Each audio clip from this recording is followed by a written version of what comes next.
Hello and welcome to this video where we are going to cover the write from dictation from the listening section. Now this is one of the most important questions, not only in the listening section but just for the PT academic in general. Reason being is that it contributes to around 20 to 25 marks to your listening score, but it also contributes to a similar 25 marks to your writing score. So you really want to make sure that you do well in this question type so that you get both your listening and your writing scores um, at a point where you want them to be. So for this particular question type, what you get is you get a sentence and then you need to listen to the sentence and type it out exactly as you heard it. And you get 3 item sets. Each set will be between 5 to 15 words in the sentence, and each recording will be between 3 to 5 seconds long. And you get one point for each correct word spelled correctly, okay, and 0 for each incorrect or misspelled word. So literally you get 1 point for every single word. So even if you make a small mistake, or if you miss out on a the or a t or a at, then you're missing out on points for that question type. Okay, so you need to be super careful here in the exam. Now I'm going to share with you two kind of strategies, and the main kind of trick for this part of the to do well in the write from dictation is to practice to a point where you get 90% accuracy. So I'm going to share with you a website that I kind of use, and you can use that as well, and it shows you how many, what kind of percentage have you got right. So you need to practice to a point where you're consistently getting 90% of your answers correct. Okay, so that means you should, if there are 10 words, you should be getting at least 9 words most of the time. On average you should be getting 9 out of 10. So that will ensure that you're at a sufficient skill level to do well in the listening section overall. So let's go over two methods. The first method is the type and repeat method. So I'll share with you two methods and you can choose kind of which one works for you. So the first method is the type and repeat method. So you will type out the sentence as it is being said and keep repeating it in your head as soon as it's over. Okay, don't bother for spellings when you type, just make sure you capture what is being said.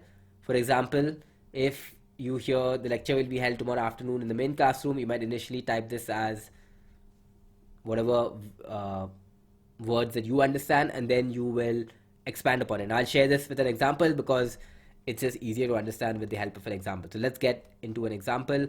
So this is the website that I use. It's called apeuni.com. And financial literacy should be taught at secondary school. Okay, here's my headphones.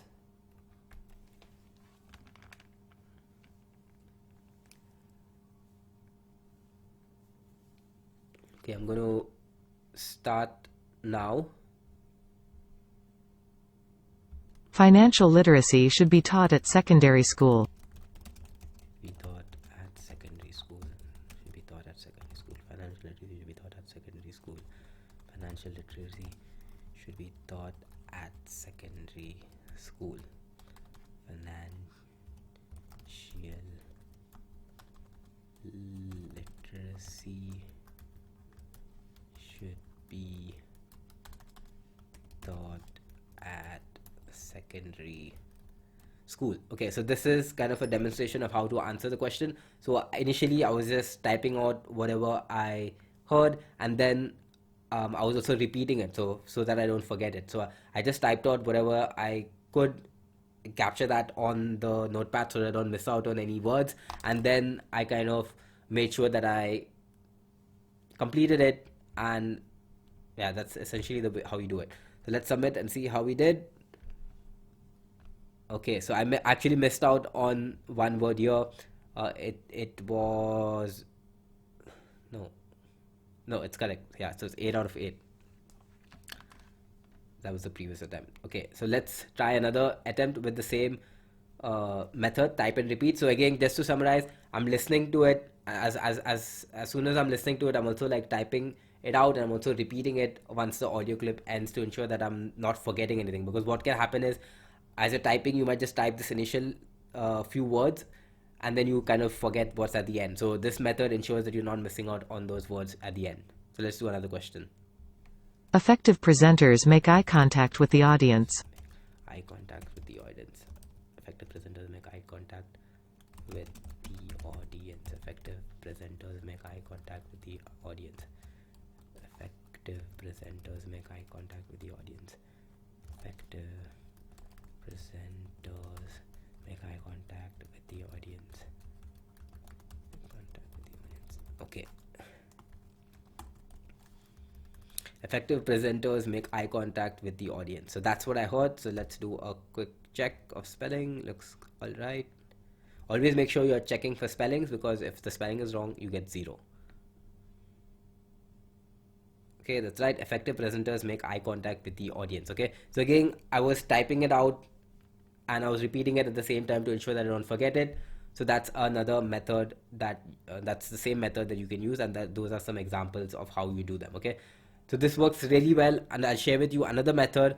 Now this is called the first letter of each word and repeat. So type the first letter of each word and repeat. I should come up with a better name, but yeah, that's the method. So just to summarize, this method is basically, instead of writing the entire word, or to write the word, you just type the first letter and then you repeat. So for example, if it is the lecture will be held tomorrow afternoon in the main classroom, you write this lecture will be held in the main classroom, and you keep repeating that, and then you fill in the blanks later. Okay, so let's try this. A risk is you might forget what this stands for, so you might write this and you might forget what it stands for, but the benefit is that you will less likely miss out on any connecting words like in, the, and things like that. Okay, so let's experiment this and see how it works. Now this is something that can take time to master, because writing the first letter of each word and as the audio clip is being played can be difficult initially, but let's try it out and see how we go. My loans have been received from the bank. My loans have been received from the bank. My loans have been received from the bank. Okay, so that's how I heard it. My loans have been received from the bank.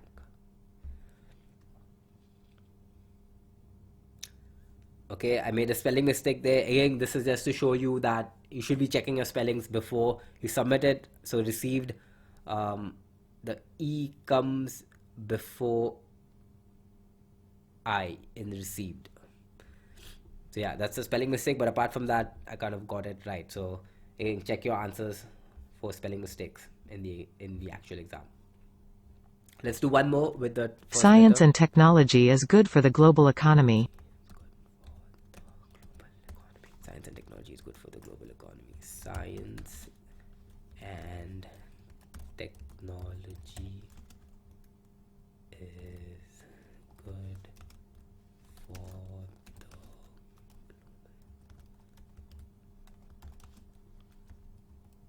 economy. Okay, science and technology is good for the global economy. I'm going to check for spelling this time because I didn't do it the last time. Science and technology is good for the global economy. Okay, looks good. I'm going to hit submit. And oh my god, I missed out on spelling again. Tech. No, oh, yeah. So again, triple check for spelling. Otherwise, you're going to make mistakes in the exam. But that's just a demonstration of how you use the first letter method. Maybe let's do one more and let's try to get the spelling right. Services are rapidly growing in parts of the global economy. Services are rapidly growing in parts of the global economy. Services are rapidly growing in parts of the global economy. Services are rapidly growing in parts of the global economy. Services are rapidly growing in parts of the global economy. Services are rapidly growing in parts of the global economy. Was it global or was it local? I'm pretty sure it was global because I wrote a G. Services are rapidly growing in parts of the global economy. Okay, let's see how that went. Good, 10 on 10. So this is a good example of how to use the first letter of each word and repeat. So An important point is I'm repeating after I type down the initial letter. I'm repeating what I heard just to ensure that I understood it as well. Otherwise, if I don't repeat it, then I'm surely going to miss out on the different parts of the sentence. So that's just how you use these two methods. Now, which method to use in the exam, that's like a personal preference. Me personally, I prefer the first method, which is the type and repeat method, but you might find that you do well with the second method. So the best way to try this is to do around 10 questions each for the write from dictation. You do 10 questions using the type and repeat method, and do 10 questions using the initial letter. So be patient, because this takes time to learn, so maybe practice this before you actually do that test. And whichever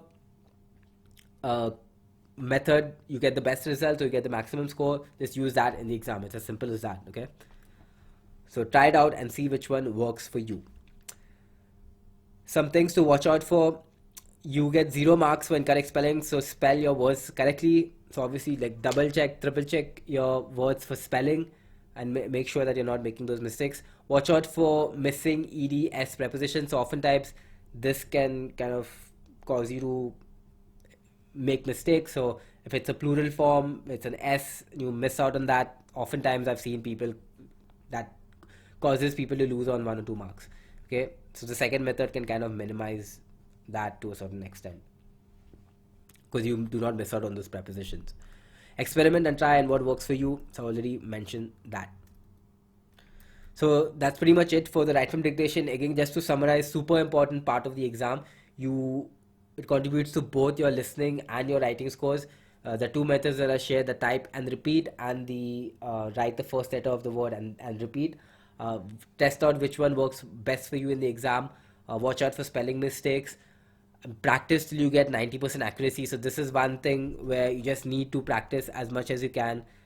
So until you get that 90% accuracy, you just keep practicing, and eventually you will find yourself getting better. So even if you get, I had test takers who really struggle with this. Maybe when they started off, they would start off with 60 or 70% accuracy, and then they just practice like literally 200, 300, 400, up to 500 questions, and then your level increases as you do that. So no matter where you are currently, as long as you keep practicing this is a great way to improve your listening scores and even your writing scores in the exam. So that's it for this video. In the next video, we're going to go over all of these different parts of the exam, and I'm going to share with you quick tips on how you can improve your score in each one of them.